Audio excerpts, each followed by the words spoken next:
Telangana DGP ఎదుట లొంగిపోయిన Maoist అగ్రనేతల్ని society తరఫున నేను సూటిగా ఒక ప్రశ్న అడగాలనుకుంటూ ఉన్నాను. ఏంటంటే ఇవాళ లొంగిపోయారు, బాగానే ఉంది. చక్కగా ఇస్త్రీ బట్టలు వేసుకొచ్చి డీజీపీ పక్కన కుర్చీ వేసి కూర్చోబెడితే మీడియాను ఉద్దేశించి జనాలను ఉద్దేశించి మీరు మాట్లాడుతున్నారు, బాగానే ఉంది. రేపో గొప్ప రాజకీయాల్లోకి వెళ్తా ఉంటున్నారు, అన్నీ బాగానే ఉంది. అంటే ఒక ఫ్లెక్సిబుల్ లైఫ్లోకి మళ్ళీ అడుగు పెడుతున్నారు, తప్పేమీ లేదు. కానీ ఈ లొంగిపోవటం మీద 2 ఏళ్ల క్రితం ఎందుకు చేయలేదు? 5 ఏళ్ల క్రితం ఎందుకు చేయలేదు? 10 ఏళ్ల క్రితం ఎందుకు చేయలేదు? 15 ఏళ్ల క్రితం ఎందుకు చేయలేదు? 20 ఏళ్ల క్రితం ఎందుకు చేయలేదు? ఇప్పుడు మాత్రం ఎందుకు లొంగిపోవాలనిపించింది మీకు? మీరు ఈ 20 ఏళ్లలో, 25 ఏళ్లలో లేదా 30 ఏళ్లలో ఎంతమంది పోలీసులను చంపారో తెలుసా? ఈ రోజుకి మీ వల్ల ప్రాణాలు కోల్పోయిన పోలీస్ అధికారుల పిల్లలు ఏడుస్తూ ఉన్నారు. మీరు ఎంత దారుణంగా చంపారో తెలుసా పోలీసుల్ని? సిఆర్పిఎఫ్ జవాన్లు కావచ్చు, బీఎస్ఎఫ్ వాళ్ళని కావచ్చు, ఇంకొకరిని కావచ్చు. అది ఛత్తీస్గఢ్లో కానీ, మహారాష్ట్రలో కానీ, పశ్చిమ బెంగాల్లో కానీ, ఒరిస్సాలో కానీ, ఆంధ్రాలో కానీ, తెలంగాణలో కానీ, ఎక్కడైనా సరే మీరు ఎంతమందిని చంపారో తెలుసా? ఎంతమంది పొలిటికల్ లీడర్లను చంపారో తెలుసా? మీరు గొప్ప నేతలను చంపారు అన్యాయంగా గొప్ప నేతలందరినీ చంపారు. కానీ ఆ రోజు సొసైటీకి మీరు చెప్పింది ఏంటి? మీకోసం మేము పనిచేస్తున్నాం, మీకోసం మా జీవితాలను త్యాగం చేసాం, మీకోసం మేము తుపాకీ పెట్టాం, మీకోసం మేము అడవిలో తిరుగుతున్నాం అని. కానీ ఏం సాధించారు? ఏంటి మీ వల్ల మాకు ఉపయోగం? చిన్నప్పుడు నేను ఖమ్మం జిల్లా మణుగూరులో మా అమ్మమ్మ వాళ్ళ ఇంటికి వెళ్ళినప్పుడు పక్కనే తాడవాయి జంగిల్ ఉండేది. అప్పట్లో 96లో అనుకుంటా మావోయిస్టుల ప్రభావం చాలా ఎక్కువగా ఉండేది. మావోయిస్టులకు సంబంధించిన పాటలు టీవీల్లో వస్తూ ఉంటే, టేబుల్ రికార్డులు వినపడుతూ ఉంటే, ఎర్రజెండా ఎన్ని ఇయ్యల్లో అంటూ ఉంటే, ఎర్రజెండా పట్టుకుని లోపలికి వెళ్ళిపోవాలని, తుపాకీ పట్టుకోవాలని, విప్లవ భావాల వైపు వెళ్ళాలని మాలాంటి వాళ్ళందరినీ ఎంతో ఇన్స్పైర్ చేసేది. అలా ఇన్స్పైర్ చేసి సమాజంలో జరుగుతున్న అన్యాయాలు, దోపిడీ ఇవన్నీ చూసి విరక్తి పుట్టి మేము కూడా మావోయిస్టులం కావాలి, నక్సలైట్లం కావాలి, అడవుల్లోకి వెళ్ళాలని అనుకునేవాళ్ళం. అప్పట్లో మీరంటే సొసైటీకి అంత రెస్పెక్ట్ ఉండేది. కానీ తర్వాత ఏమైందంటే, మీరు పీడిత అణగారిన వర్గాల తరఫున పోరాటం చేస్తున్నామని చెప్తూనే హింసనే ఆయుధంగా ఎన్నుకున్నారు, తుపాకీనే పరమావధిగా ఎన్నుకున్నారు. బుల్లెట్లు దించటమే మీ డ్యూటీ అన్నట్టుగా, పోలీసుల గుండెల్లో బుల్లెట్ దించటమే మీ ఉద్యోగం అన్నట్టుగా ఇక ఆ తర్వాత వ్యవహరించారు. ఇక హక్కుల కోసం పోరాటం పక్కన పోయింది, భూస్వాములకు వ్యతిరేకంగా పోరాటం పక్కన పోయింది, పీడిత ప్రజలకు అండగా నిలిచి చేయాల్సిన పోరాటాలు పక్కకు పోయాయి. ఇవన్నీ పక్కకు పోయి మీ టార్గెట్ ఓన్లీ పోలీసులు. ఎక్కడ సిఆర్పిఎఫ్ జవాన్లు వస్తే ఎక్కడ ల్యాండ్ మైన్ పెడదాం, ఎక్కడ క్లైమర్ మనుషుని పెడదాం, ఎక్కడ వాళ్ళని లేపేద్దాం అని. ఇంకా మీరు చేసిన పాపాలన్నీ చెప్తా వినండి.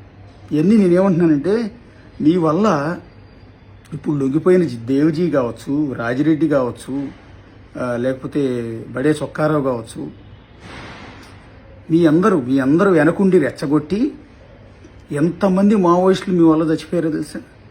మాలాగా ఇన్స్పైర్ అయ్యి ఎంతోమంది మావోయిస్టు ఉద్యమంలోకి వచ్చి ప్రాణాలు కోల్పోయిన మావోయిస్టులు ఎంతమందో తెలుసా? కొన్ని వేల మంది. మీరు చంపిన పోలీసులు కొన్ని వందల మంది. మీ వల్ల మీరు రెచ్చగొడితే ఉద్యమంలోకి వచ్చి పోలీసుల చేతుల్లో చచ్చిపోయిన మావోయిస్టులు కొన్ని వేల మంది. ఇది కేవలం దీనికి కారణం మీరు. ఈరోజు మీరు బాగానే ఉన్నారు, మీరు చక్కగా తెల్ల చొక్కా వేసుకున్నారు, చక్కగా నీట్గా ఇది చేసుకుంటున్నారు, చక్కగా ముఖానికి మేకప్ కూడా వేసుకుంటున్నారు, ఇప్పుడు రేపు ఏసీలో హ్యాపీగా బతుకుతారు మీరు.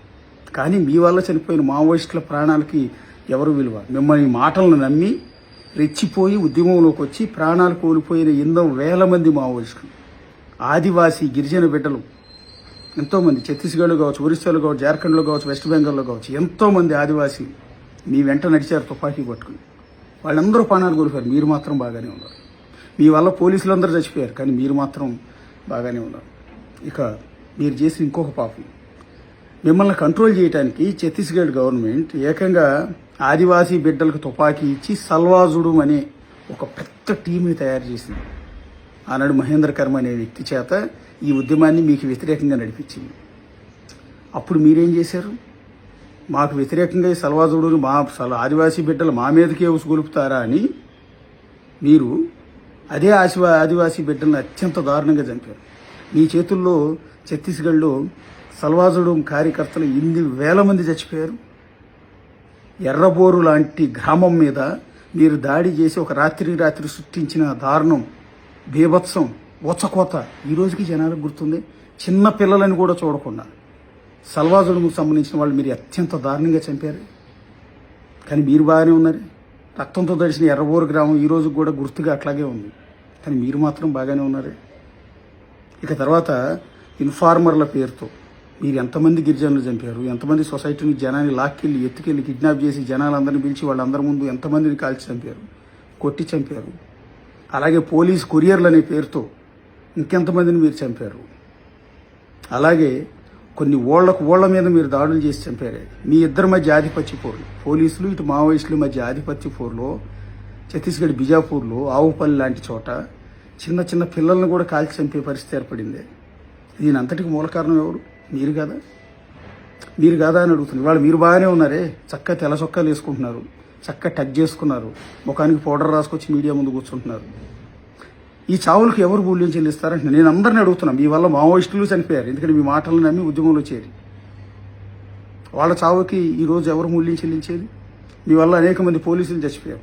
దేశంలో ఒక అంతర్యుద్ధాన్ని సృష్టించారు. మీరు ఒక అంతర్యుద్ధాన్ని భారత ప్రభుత్వం, అది యూపీఏ కావచ్చు, ఎన్డీఏ కావచ్చు, ఎక్కడైనా దేశ సరిహద్దుల్లో పాకిస్తాన్ బోర్డర్లోనూ, బంగ్లాదేశ్ బోర్డర్లోనూ, ఈ చైనా బోర్డర్లోనూ మోహరించాల్సిన సైన్యం మొత్తాన్ని తీసుకొచ్చి ఛత్తీస్గఢ్ అడవుల్లో మోహరించాల్సి వచ్చింది.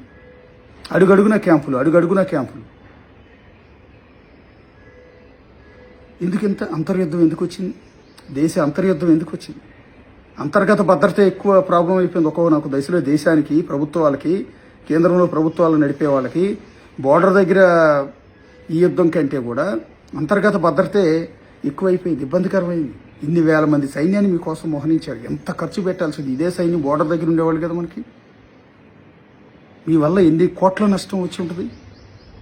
సరే, మీరేమంటారు? ఓకే, మీ అణగారిన వర్గాల తరఫున పోరాడాం, బలహీన వర్గాల తరఫున పోరాడాం, హక్కుల కోసం పోరాడాం. ఏంటి మీ వల్ల లబ్ధి పొందిన ఒకరిని చూపించండి. అయిపోయింది. కూడు గూడు గుడ్డ అన్నారు. అది ఒకప్పుడు సిద్ధాంతం. ఇప్పుడు కూడు లేక గుడ్డు లేక గుడ్డ లేక గూడు లేక అల్లాడే జనం ఉన్నారా? మారింది, సొసైటీ మారింది. ఎవరో ఒకళ్ళు ఎవరి మీద డిపెండ్ అవ్వట్లా. పర్టికులర్గా మీ దగ్గరికి ఎవరు రావట్లా. తిరగబడుతున్నారు. ఏ అన్యాయం జరిగితే తిరగబడుతున్నారు. జనమే ఫైట్ చేస్తున్నారు, కష్టపడుతున్నారు, నిలబడుతున్నారు, పోరాటం చేస్తున్నారు, సక్సెస్ అవుతున్నారు. సరే, అయినా కూడా సొసైటీలో కొన్ని అసమానతలు ఈ రోజుకి ఉన్నాయి. వాటిని ఫేస్ చేస్తూ ఉన్నారు. కానీ మీ దగ్గరికి ఎవరు రావట్లేదే. మరి మీ అవసరం ఏంటి? ఎవరి కోసం మీరు ఫైట్ చేసినట్టున్నాడు? అల్టిమేట్గా మిమ్మల్ని అడుగుతున్నది ఒకటి. ఇవాళ మీరు లొంగిపోయారు, రేపు రాజకీయాల్లోకి వస్తానంటున్నారు, లేకపోతే ఇంకోటి ఏదో చేస్తామంటున్నారు, హ్యాపీగా తిరుగుతున్నారు సొసైటీలో. మీరొక్కరు కాదు, తిరుపతి అండ్ మల్లారెడ్డి, లేకపోతే ఇంకొకళ్ళ గురించి కాదు నేను అంటున్నాను. అందరూ లొంగిపోయిన అందరి గురించి కూడా. ఆయన ఎవరో మల్లోజులు వేణుగోపాలని లొంగిపోయినా ఆయన వచ్చి బయటకు వచ్చి నీతి కబుర్లు చెప్తున్నాడు, మీడియా ముందు ఇంటర్వ్యూలు ఇస్తున్నాడు. ఇప్పుడు ఈరోజు మీరు లొంగిపోయారు. మీకు సొసైటీ నుంచి ఎక్కడన్నా స్పందన ఉందా? మీరు రేపు పొద్దున ఎన్నికల్లో పోటీ చేస్తే మిమ్మల్ని జనాలు గెలిపిస్తారనుకుంటున్నారా? అడవుల్లో పోరాటం చేసి పోలీసులు చేస్తూ చచ్చిపోయిన మావోయిస్టుకైనా రెస్పెక్ట్ ఉంటుంది. కానీ లొంగిపోయేసి ఇస్త్రీ బట్టలు వేసుకుని ఇలా సెంటు కొట్టుకుని తిరిగే మావోయిస్టులు అంటే ఎవరు నమ్మరు. మీకు సపోర్ట్ చేస్తారని నేనైతే అనుకోవటం లేదు. మీకు నేపాల్ కంటే కూడా పెద్ద ఉద్యమం ఇక్కడైతే జరగలేదు కదా. నేపాల్లో ఏం జరిగింది?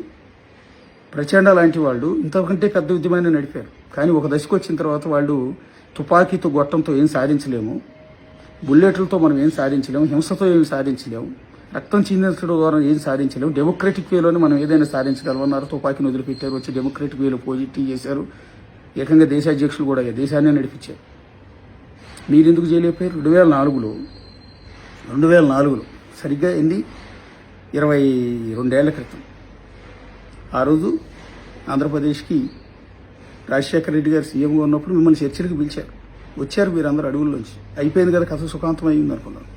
వితండవాదం చేసి లేదు మేము ఆయుధాలు విడిచిపెట్టమని చెప్పి మళ్ళీ వెనక్కి వెళ్ళారు అడవిలోకి. ఏమయ్యారు?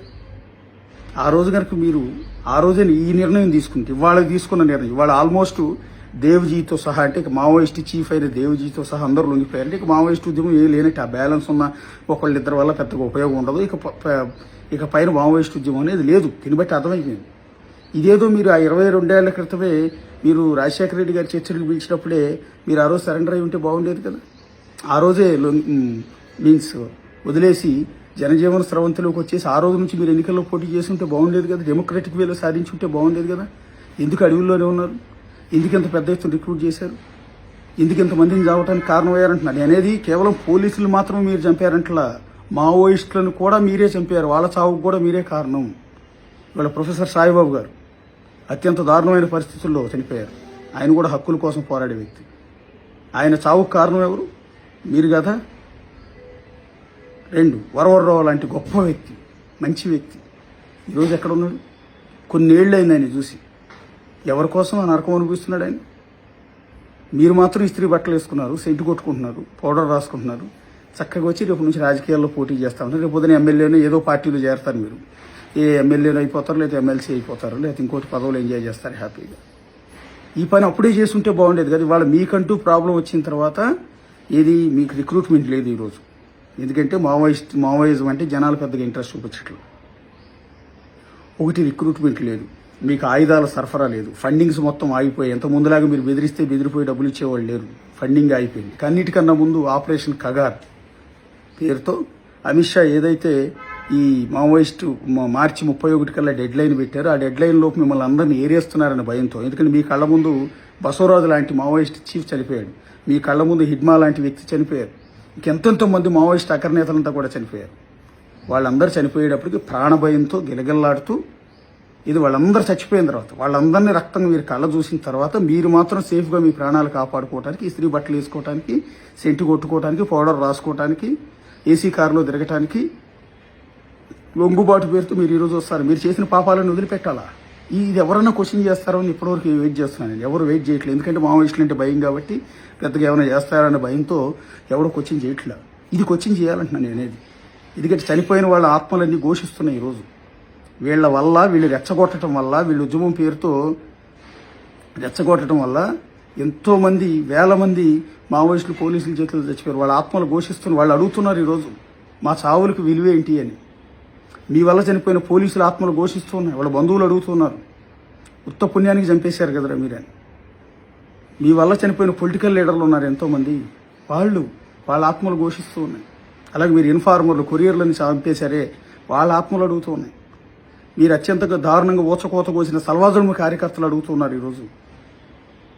మీరు మాత్రం లొంగిపోయి ఇస్త్రీ బట్టలు వేసుకుంటున్నారు, పౌడర్ రాసుకుంటున్నారు, సెంటు కొట్టుకుంటున్నారు. మరి మా పరిస్థితి ఏంటి అని వీటన్నిటికీ సమాధానం చెప్పి తర్వాత లొంగిపోవాలి. తర్వాత లొంగిపోయారు కదా అని చెప్పి వీళ్ళకి ఆర్థిక సాయం చేసి, వీళ్ళకి ఇంకోటి చేసి, వీళ్ళ మీద కేసులు ఎత్తేసి ఇంకోటి చేయడానికి వీల్లేదు. ఎందుకంటే ఇంతమంది చావులకు కారణమైన వాళ్ళు ఈరోజు వచ్చి చక్కగా ఏసీ కారులో తిరుగుతానంటే ఎలా ఒప్పుకుంటాం మేము? నిన్నటిదాకానే తుపాకీ పట్టుకుని మేము మర్డర్లు చేస్తారు, అదేమంటే ప్రజల కోసం పోరాడుతున్నామని చెప్తారు. ఇవాళ వచ్చి నీట్గా చక్కగా డీజీపీ పక్కన కూర్చుని లొంగిపోయామని చెప్పి ఇది చేస్తే మీ మీద కేసులన్నీ ఎత్తేయాలా? మిమ్మల్ని సొసైటీలో స్వేచ్ఛగా తిరగనియాలా?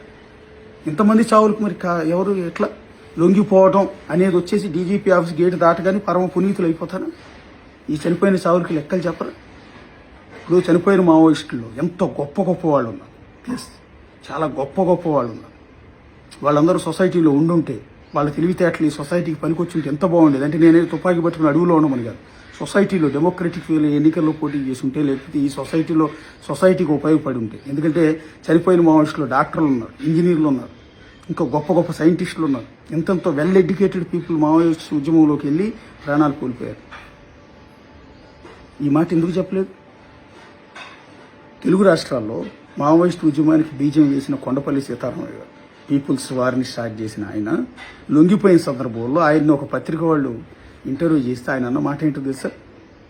ఏం సాధించారు మీరు ఈ నక్సలిజం వల్ల అని అడిగితే ఆయన అన్నమాట ఏంటంటే, నేను నక్సలిజం అనే ఒక కాగడా పట్టుకుని వెలుగును చూపిస్తూ ముందుకు వెళ్ళిపోయాను. అలా వెళ్తూ వెళ్తూ వెళ్తూ ఒక స్టేజ్కి వచ్చిన తర్వాత వెనక్కి చూసుకుంటే నేనున్న చోటే వెలుగుంది, వెనకంతా అంధకారం ఉంది అన్నాడు. అంటే ఏంటంటే మావోయిస్ట్ ఉద్యమం స్టార్ట్ చేసిన పర్పస్ వేరు, కానీ ఆ తర్వాత నిర్వీర్యం అయిపోయింది.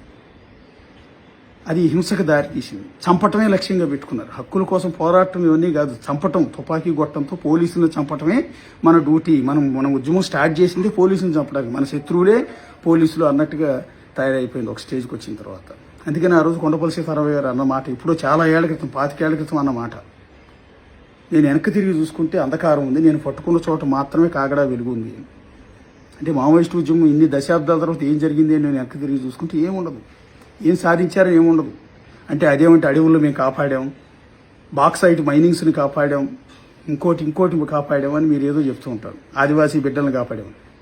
ఏడు కాపాడాం మీరు? అదే ఆదివాసీ బిడ్డలు మీ వల్ల చచ్చిపోయారే, అదే ఆదివాసీ బిడ్డలు పోలీసుల కాల్పుల్లో చచ్చిపోయారే. ఏమి కాపాడినట్టు? ఏంటి మీ వల్ల ఉపయోగం అని నేను అడుగుతూ ఉన్నా. సో ఇవాళ మీరు చక్కగా లొంగిపోయి హ్యాపీగా బతికేస్తామంటున్నారు. మరి చచ్చిపోయిన వాళ్ళందరికీ సమాధానం చెప్పేది ఎవరు అనేది నా ప్రశ్న.